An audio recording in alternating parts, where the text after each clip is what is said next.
Yes, sir. Yep, there we go. Cool. All right. Well, what's up, guys? My name is Baker. I am the COO of AR Funnel. We've got Mrs. Felicity here. She's our head of customer experience and kind of our just jack of all trades, honestly. So we got a good crew today. Not sure if Mr. Mike will be hopping on here in a little bit, but we want to just say if you guys do get any value out of today's live, or if you got any value out of our YouTube channel in the past, make sure that you subscribe. We are pouring a lot of time, energy, resources into just growing, posting more long form content for you guys, and showing up on a weekly and even sometimes closer, daily on Instagram or YouTube Shorts. Just showing up, trying to provide as much value as possible and help you guys. If nothing else, it's just going to be cool to start getting those messages that I just watched you guys' YouTube and I grew my coaching business. That's our goal, right? So today's topic, I think, is going to help out a lot of people that are trying to understand where your bottleneck or where your current problems might be inside of your business. And it's very hard to kind of see from the outside looking in, or actually, I guess, really from the inside, understanding exactly what your particular problem is. So we're going to give some problems and some solutions, and then, maybe this might speak to you on a very real level. So, Felicity, you had said, let's start with social media. So, problem number one on social media is lack of engagement and lead generation. So, posting consistently, but not getting likes, comments, or DM inquiries. Content feels like it's going into the void, right? Like you're just posting and it just disappearing into the ether with no real audience interaction. And then struggling to transition followers into leads, which is something that we've been talking about a lot. And I've been talking about that a lot on my own socials. So let's talk solutions for things like that. And why don't you kind of go for it first, and then I'll kind of follow up with some as well. Yeah, for sure. So the first thing that pops into my head is I find that a lot of coaches, first off, like if you're not posting consistently, start off just by starting with 2 days a week. It's kind of like if a client comes to you and they're like, I want to get jacked, and they're a couch potato right now, you're not going to start off with a 7 day a week program. You're probably going to start them off with a two, then go to a three, Yep. and then a four, and you've got to work it up. So the same thing in your posting schedule. So if you're not consistent already, figure out a consistent posting schedule. Once you're there Mhm. and you've been doing it for a few weeks, months on end, remember social media takes a lot of time and a lot of patience. The best way that I find for coaches to start to reflect on what their social media posts are or what they look like is literally go to your profile and completely go with a clear sense of mind. Pretend like you don't know yourself and see if your content's engaging. If you were to scroll, would you stop scrolling because there's no hooks, no calls to actions? Is your content pretty boring and mundane? If it is, that's probably one of your problems. So start to figure out how Mm. to edit better. And we can always use YouTube. You're on YouTube right now. Utilize YouTube as a learning source. I say I graduated from YouTube University because there's so much free information on how to edit, how to make your editing better, how to make it more engaging, and start looking those things up because there's so many different tactics and ways you can start implementing strategies inside of your editing just to capture people's attention. That is your main focus with social media. Yeah. Yeah. I feel like you were calling me out there. Which, speaking of getting called out, we did get called out. At least Mike and I did. You didn't get lumped into it. But we have a client that actually crushes on social media. We hung out with her this past weekend because we were in San Diego, where she's actually from. We went to dinner, and she's went off on me a few times about our particular content and how we post it and how it gets clipped up and edited. And our excuse and what we have, Mike and I have kind of said is like, yeah, we don't have time for content. So we create the content when we create it. Editors and VAs basically clip up the content and then post it. But we don't have the time to review it, the time to do quality control, the time to, make sure that it's engaging and stuff. And it just goes out. And then we see later on that something has been posted. And she straight up told us, and this is why we love her so much. She straight up told us, she was like, if I had seen you guys' content first, I would have never hired you guys. And we were like, yeah, that's kind of harsh. Like, what are you talking about? Like, you can say we have bad content, but why would you not hire us? And she's like, because it looks like, based on watching your content, you guys don't care enough to care about wanting to get more customers. Like, you guys aren't putting in the effort, and I would have thought that you guys were lazy, and there's no way you can provide a good product. And we were like, ugh, like that hurts, right? Like, hearing that. And I mean, she's right. She's right. And so we're continuing to dump resources and bring on team members and stuff to help with that. We just brought in a content director and hired a full-time guy in-house, Mr. Nick, who's going to be educating our coaches on coaching calls and everything, how to create better content, put better things out there, and then also helping us to run our social media, make sure that it's more engaging, make sure that it's got more hooks, make sure that it's actually worth watching. And that's the real truth of it is you got to be worth watching. So if what you're doing on social media is not working, it's not worth watching. No. That's literally the end all be all. So you can complain all that you want about the algorithm not liking you, or whatever the case may be, or Instagram shadow banning you, or whatever, but you're just not creating good content. So put out better content, hire a social media coach, like do what you got to do on your end. YouTube University, if that's the case, do what you got to do on your end to get better at content. That's it. Period. Right. But as far as from our kind of agenda for today, as far as other social or solutions here, rather, basically, problem awareness and kind of from the lack of engagement, other solution ideas are high engagement posts. So include more storytelling, more CTAs, more personal transformations. People love to tap into you and your story. Make yourself that bingeable Netflix content, like Miss Maureen Evelyn likes to say. You got to make yourself a bingeable Netflix show.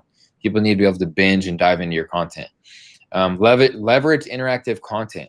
So that can be things like polls, Q&As, challenges, things that get people to like raise their hand or even just engage a little bit. Those can do wonders for you inside of the algorithm.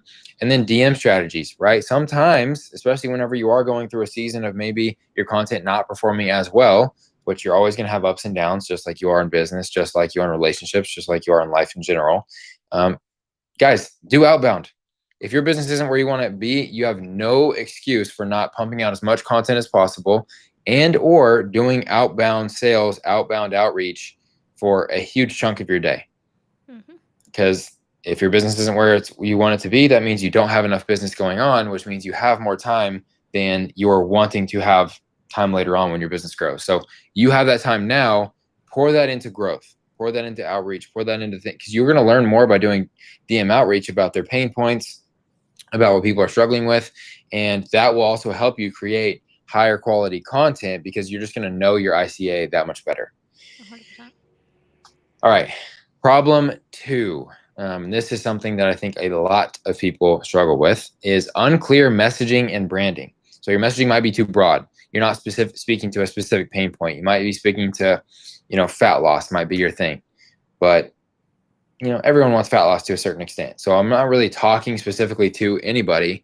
Nobody's going to hear what I just said, like I did with what Felicity just said. And nobody's going to hear it and be like, oh, that's me. Damn, like she just called me out, right? So you have to get specific in your messaging. It might be fat loss through menopause, right? It might be fat loss for busy moms. It might be fat loss for 9-to-5 professional men. Like it's got to be something, a little bit more niched, because the riches are in the niches. Not establishing authority or unique selling propositions inside of your content or inside of your messaging and branding, and then attracting a wrong audience, leading to unqualified leads. Felicity, did you see my video on this the other day? I'm curious if you thought it was too harsh. No, I haven't seen it yet. I'll have to take a look. Sorry. Okay. No, you're good. You're good. I made a video the other day and I was like, man, I don't know if people are going to get mad at that or not. It's gotten decent reception so far, but I basically said, it's follower count doesn't matter. What matters is percentage of your follower count that is your ICA. Because you can have 1,000 followers, and if those 1,000 followers are all the busy moms that you want to work with, you can grow a massive business off of 1,000 of your exact ICA. But I was like, if you have 50,000 followers and 9.9 thousand of those people are 20-year-old men who want to sleep with you, that's not going to grow the business. And I said that in the post. I was like, I don't know if that's too harsh or not, but that's something we see a lot in the industry. And then coaches that come to us, they're like, I don't understand. Like I have a big follower count. I don't know why my business isn't growing. Why am I not getting the applications? It's like, because none of your content, like you're posting content for likes, shares, engagement, but you're getting likes, shares, engagement from this person that has no interest in buying from you, right? You're not getting likes, shares, and engagement from the person that you keep telling me that you're trying to sell to. So you're building this massive audience, and yeah, you do have the engagement, and yeah, you do have the shares, and yeah, you do have the views, but it's all the wrong kind, the kind that fills up your pride and your ego, not the kind that fills up your bank account. Yep. Right. 110%. And that's a big problem that a lot of people, it's hard for us to understand that you're going to have to probably take a major hit in terms of your engagement and your analytics and the vanity stats if you want to have a bump in terms of the stuff that actually matters, right? Your business, your applications, your leads, your revenue, your income. Yeah. So what solutions to that one, right? So unclear messaging and branding, what solutions do you see for that? 110%. So, first and foremost, I want to say the easiest way to kind of figure out, like, not necessarily your unclear messaging, I'll get into that in just a second, but to at least just help out with the ability to speak to your ideal clients or even have ideas for posts that I like to tell coaches all the time is follow people who are already targeting your niche. Like, we're not reinventing the wheel Yep. here. Our niches are not different by any means. Like, there's going to be people who target the same individual, maybe have a tweak in their messaging that's a little bit different, but I can't tell you how many coaches I've onboarded that speak to busy moms. Like, go and follow those people and mimic what they're doing. Of course, tweak it to your own ability. But if you're able to mimic someone who's already crushing it in your space, follow what they're doing. They have the equation. Just do their equation and you'll probably see the same outcome. Yeah. Don't try to do your own special, unique thing because, first off, that's not a thing anymore. Social media, everyone is on it and everyone's doing stuff. Just go and try to tweak what they're already doing because, again, they already know the equation and they know how to get the views.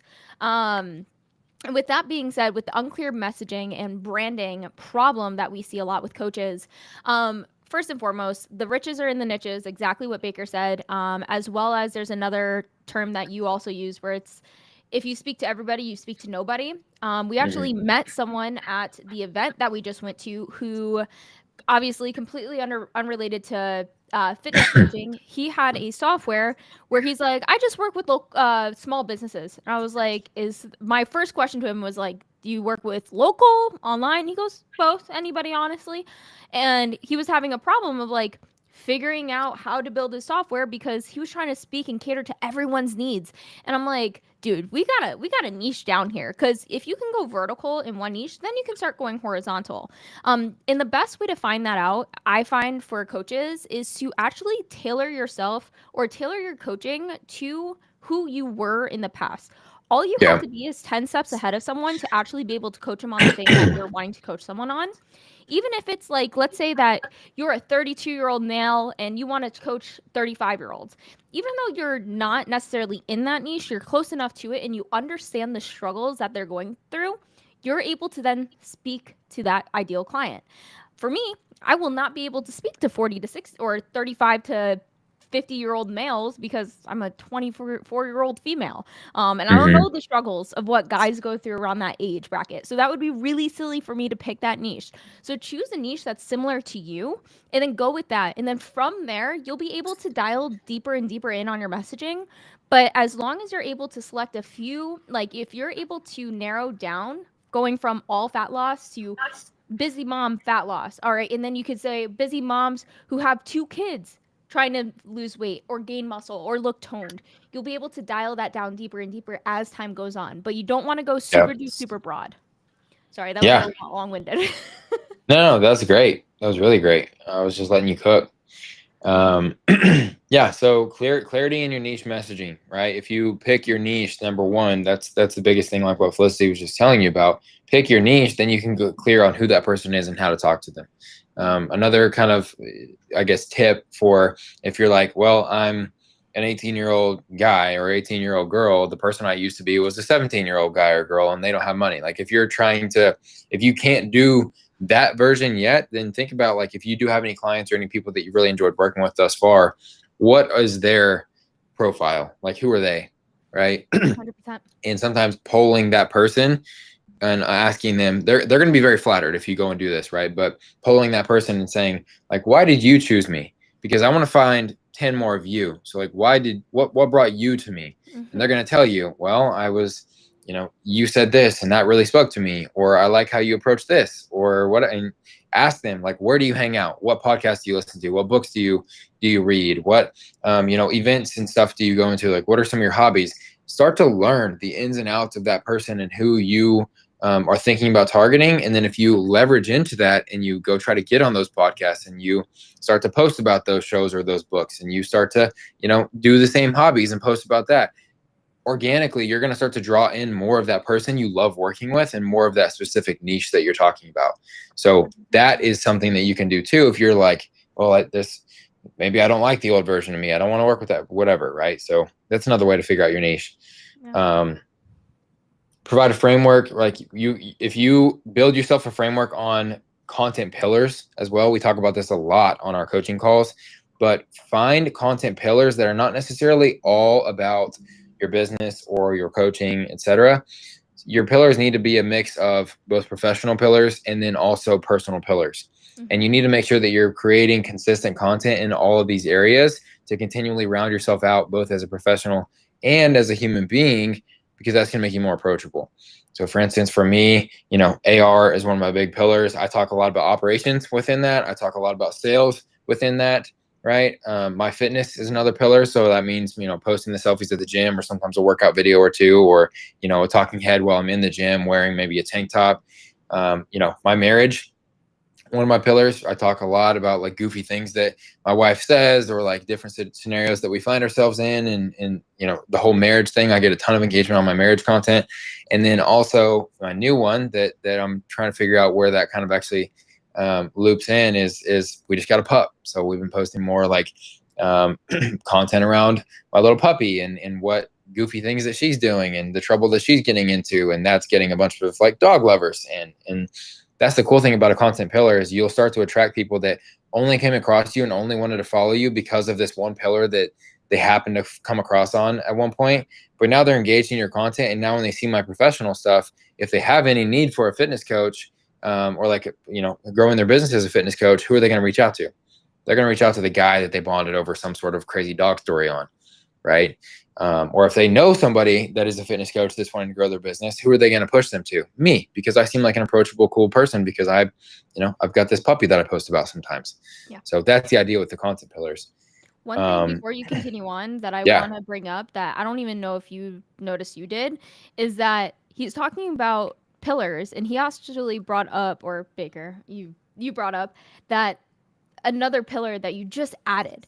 Pillars are dynamic to you. So Yeah. don't think that anything that you're choosing is like hardcore set in stone. Like I have to talk about fitness or I have to talk about strength training all of the rest of my life. Like, no, it's based off of the seasons that you're in. And as you go along, you start to pull in people from all of these other niches that as you're going through your life and you're adding more and more pillars, or you're segmenting pillars out that you don't necessarily relate to anymore, you're collecting this crowd of individuals that are just following your story and following you. And with pillars, like think about yourself and like where you're currently at. And then as you go along, they will be dynamic. They will change. And just like Baker said, he just got a new pup and with his wife, and now they are posting about that content, and now it's pulling in different sorts of people that who you don't never know, they might relate to the other pillars that Baker is currently discussing. Exactly. Yeah. I mean, I wasn't always married. So before it might have been dating stuff that I would post about. And before that, it might have been single stuff that I was posting about. So it's like, it is always going to evolve. And as you reach different levels of, maturity and things that you're going through in life, you're going to reach different types of people, and you're going to be able to relate to different types of people in different ways. So that's a very, very good call out there. And then one more way that you can get clear about messaging and branding is you can showcase client success stories to build credibility inside of that niche or inside of the brand that you're trying to build. So if I'm a bodybuilding coach and I consider myself an elite, physique, like bodybuilding coach, me showing the Busy Mom's transformation where she lost 10 pounds and not shredded, not anything like that's not going to serve me building validation or authority within my niche. So like, that's great that I'm helping her. I'm not saying don't help that person. Mm-hmm. I'm just saying posting that client success story in particular is not going to do anything to further your business or attracting more of your ideal client. So understand that showing success stories within your niche is going to build a ton of authority and attract a ton of people that want to accomplish that same thing to you. Sharing that are not in your niche is going to make people question, like, wait a second, I thought I was about to reach out to Baker for bodybuilding coaching, but now I'm kind of wondering, maybe he works with busy moms. Like, I don't know if that would be the right coach for me. And Mm-hmm. that's kind of what you make them question or hesitate a little bit. Yep. All right, we'll try to speed through these last two, I guess, problems, and we'll go through sales problems. All right. Mm-hmm. Problem number one is struggling to convert leads into clients.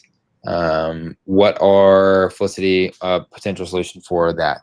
Right. So getting inquiries, but prospects hesitate or ghost, or no structured approach to handling objections for closing deals. So I'm actually just going to kind of put in the first word that popped into my head is nurture. Because if you're struggling to convert those leads into clients, that means you're not nurturing people well. You don't know how your messaging works, and that's probably relating back to your first issue of everything relates. Is your first issue of not having clear messaging. And if you can't have clear messaging, you probably won't be able to nurture people well, which won't allow you to convert leads to the clients. So being able that you're able to speak to your ideal client, being able to use their lingo, use their trigger words, their pain points, stuff like that, that's going to help you convert a lot more rather than just like shooting in the dark. That's like my first word if you want to go into what you had there. Yeah, different kind of solutions for that, right? Simple consultation kind of script, things that you are going through and things that you are, actually following on a call. We give those to everybody that comes into the platform. Actually, if you go back a few lives, you can find all of that content and all of those frameworks for free for you to opt into. Role play, like common sales objections, so you can walk through whether it's with a friend, with a family member, spouse, whoever, or even a client that's just really cool and willing to help you out. Role play the consultation call and just get reps at it. Most of the time it just takes more reps. And then create urgency and value stack your offer. You can't just be the evergreen, always accepting. Like, sometimes you have to play some of those sales games where you're creating a little bit of urgency and you're also stacking value from maybe different freebies and things that you've created in the past, and you're stacking that onto, like, if you join up right now, then I'm going to throw all this extra stuff in for you for free. Yep. So those can be ways to kind of solve struggling to convert leads into clients. Now, problem number two in the sales arena is typically underpricing or undervaluing their services. And I know, especially recently, you've encountered a bunch of people coming into AR that are doing just that. Maybe you can speak to solutions there. Yeah, 110%. A lot of the time I find that coaches there's two problems. They're either too afraid to raise their price and ask for more money, or the question more so pertains to, all right, what do I provide for more money? If they already are charging so low. Let's say that you have a more of a low ball subscription where it's like $20 a month. I just spoke to a coach that was actually doing this, and I was like, what is this? She goes, I just don't know what to provide when it comes to one-on-one coaching to charge $300, $400, $500 a month. And I was like, people are paying for you. And with that being said, like, don't be afraid to charge more. You are valuable for your time. And I think that comes from a lack of confidence in the individual in of itself. Because as long as you're able to hold someone accountable, give them the workout and nutrition plan. Obviously, there's going to be some coaches that give a ton more things, but the basis of it, as long as you can provide them results, truly doesn't matter how much you charge. It's just a matter of making sure that you're charging enough to make it worthwhile for your time. And a lot of that becomes a lack of confidence, especially on the sales call too, to ask someone for $300 a month or a $2,000 paid in full. That's a little bit challenging. But I would say practice with that. You were going to say something? No. I think that you kind of hit the nail on the head there.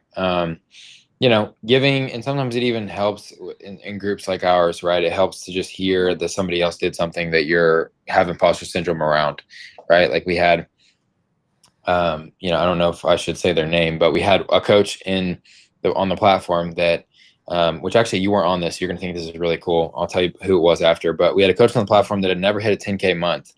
And for whatever reason, she got on a sales call and she just felt called to throw out an absurd price for a year of working with her. She said, yeah, it's 22,000 for the year, and sold a $22,000 package on a call. Yeah. So she had never hit a 30, and then she closed 2 more people at like 6 and 8K for 3 to 6 month plans. And so anyways, she went from never having hit a 10K month to she just did $30,000 in less than a week. Anybody can do it. Like, this shows you. Yeah. And she's all of a sudden, she's just like, what have I been doing this whole time? She's like, well, now I just feel like I can just say whatever. People are just going to pay me. Like, that's just what happened. And so she's like all excited, but it's everyone else on the call was like, how did you do that? Like, where did that confidence come from? She's just like, I mean, she told us actually what she said is last year, my business did $60,000. She was like, I spent $30,000 investing into my own coaching. Right. And she was like getting in groups like this one at AR Funnel, or my own fitness coach, or my own, other mentorships in other areas of life. She was like, I invested half of what my business made last year. She was like, why can't I demand the same thing of other people?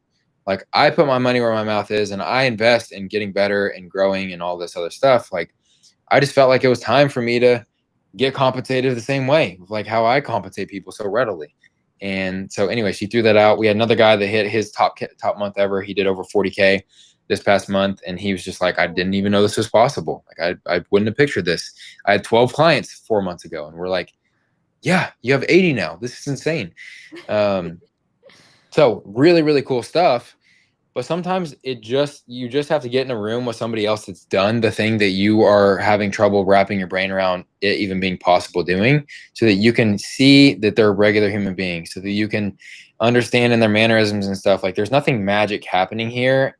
It is doable for you. It's within reach for you. You just have to go do it, right? You just have to go ask for it. You can't tell me that no one would ever pay you $300 or $500 a month or $22,000 for a year of coaching if you've never asked somebody for that. No. 100%. And I think that some people are going to need to rewind that part and play that again, because you cannot tell me you can't get that if you've never asked for it. It's a huge part of it. All right. Last thing, automation and client retention problems. So if you're somebody that's bringing a lot of people into your business, but you feel like you just are in this endless sales cycle of you have to keep selling people over and over again, selling new people because people drop off, or they get results and they leave, or, they churn out after 2 months on a 6-month plan. What are solutions to that, Felicity? Yeah. So 2 things that pop into my head is, first off, look at your product and what you're actually offering when it comes to their, like, what they're getting for the price point. So if you're charging, let's say $2,000 a month for your coaching, and you only give them a Loom video at the end of each week, that might not be enough touch points for the actual price you're asking for. And you give them, let's say, a program every 8 weeks. You're not showing up enough for that individual to hold them accountable to you have to do actions to get someone to the result, no matter, again, what their price point is. But with that being said, you also have, like, let's say if you're charging $100, they'll probably be expecting maybe bi-weekly check-ins, bi-weekly Loom call. They're not expecting the one-on-one actual Zoom calls with you. If someone getting charged $2,000, they're going to expect more. So of course, first look at your product in of itself. And secondly, like, are they getting results too? Like, are they getting what they paid for? Because if someone's not getting results and they're dumping all of this money into it, they're going to turn back. And let's say that they're following the program, but they're still not receiving results, because let's say that lack of confidence, maybe you're, again, not updating the program. Look at all of that stuff, and make sure that you're holding them accountable to what they are paying for. But that would be like my 2, is just like touch points, and making sure that you're holding those people accountable for what they're paying for, and then also looking at your product and what you're actually offering to those individuals. But what are a few things that came to your mind? Yeah, this is something that I've told a couple of, like, our VIP coaches that work with us for consulting is, there's 2 in particular I talked to. One of them had like a 25% churn rate, and the other one had like 35 or 40% churn rate, like massive, massive numbers. in the grand scheme of things, especially at the scale that they're doing it at, which is, that churn might be worth $15,000 to $20,000 in recurring revenue. Like, that's huge, right? And they hadn't really realized the severity of that issue. Like, they knew that more people were leaving and they didn't feel that great about it, but they didn't know that it was that significant. That's a lot more money in your pocket. So what we talked about is one of the best, most highly retaining companies I have ever worked with, company called Made by Steel. They, one of my first one-on-one clients inside of AR, their average retention was, they had been around for 3 years. Their average retention was 3 years. Like, people just stayed. Once they bought, they stayed. And the reason is because they had the foresight, Sarah and her team had the foresight to hire a community manager whose job was to invest. They had a budget every month. Their job was to invest into the community. So somebody had a death in the family, they sent like a grief bag, right? Like, they sent like a bag of goodies or like a gift to them to basically say like, hey, so sorry for your loss. Like, we're thinking of you. Someone had a breakup, they sent, ice cream gift card and like, had DoorDash delivered to them or something. Somebody had a huge win at work or a huge win in their fitness journey, they sent something to celebrate that. They had a birthday, they sent them flowers. They had, had a wedding, they sent them a wedding gift. Like, the community manager, their job was to spend X amount of dollars per month on the company, like on their members. And when you think about it, it might be like $30 here, $50 here with these members in particular who are paying you $350 to $500 a month for coaching. But if you also think about it, if I told, those other business owners that they could hire somebody for, $1,000 or $2,000 a month that invests $500 a month into their community, and that might drop their churn by 10%. 10% out of the 25%, that might be $8,000 a month. So if I told you you could spend $500 a month in your community and you could save $8,000 a month in recurring revenue, that's an ROI you're not going to find on ads, right? That's an ROI that you're not going to find on posting organically. So a lot of times there just needs to be some people are so unwilling to invest in people that are investing in them. I find. And a lot of times, if you just need to look inward and realize maybe I'm not going as far as I possibly could to keep these people inside of my business. 100%. And we don't, I'm not saying this to like attract anybody to buying from us, but we send everybody that comes in the door. We're a software company, and we send everybody a physical gifts whenever they come in and sign up with us. And that's extra money that it costs us. That's extra time because we have an employee that packs those and sends those and takes them to the post office. And, all of that stuff costs money. All of it costs time. It's an investment from our perspective, but it's important to us because it goes a long way with people, and people can latch on to, oh, they care about me more than just a number, right? I'm not just another user on the platform. I'm a part of the family, right? So that was, I know that kind of came across as ranty, but it is a huge portion of, if you want to retain people, invest in them. Invest. 100%. And like with that too, like, I mean, who doesn't love to receive gifts first off? Plus every time they look at that thing that you get them, like I always get candles for my fitness clients because they're typically women, and I feel like all women love candles, but I don't get them the chintzy candles. I get them like the nice ones that cost me like $30, but it's such a small fraction of like what they pay for. I'm like, it's also you get it as a business write-off. Like if you think about all of the other things too, like there's so many benefits to it, not just like the return on investment in the sense of like the length of the client, but it also makes them like feel good, and then they in turn associate that feeling with you. It's a lot of good psychological tricks when it comes to that stuff. So yeah, that's a great point there.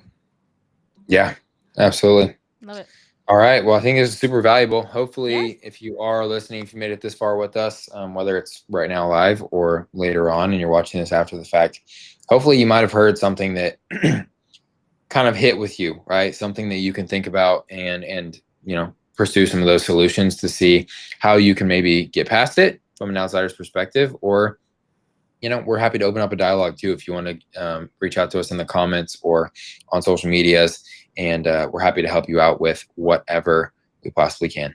Yes, absolutely. All right. Make sure you subscribe, guys. Thank you so much for your time on this fine Friday, or whenever you're watching it, wherever you're watching it. And we will see you guys in the next one. All right. See you then.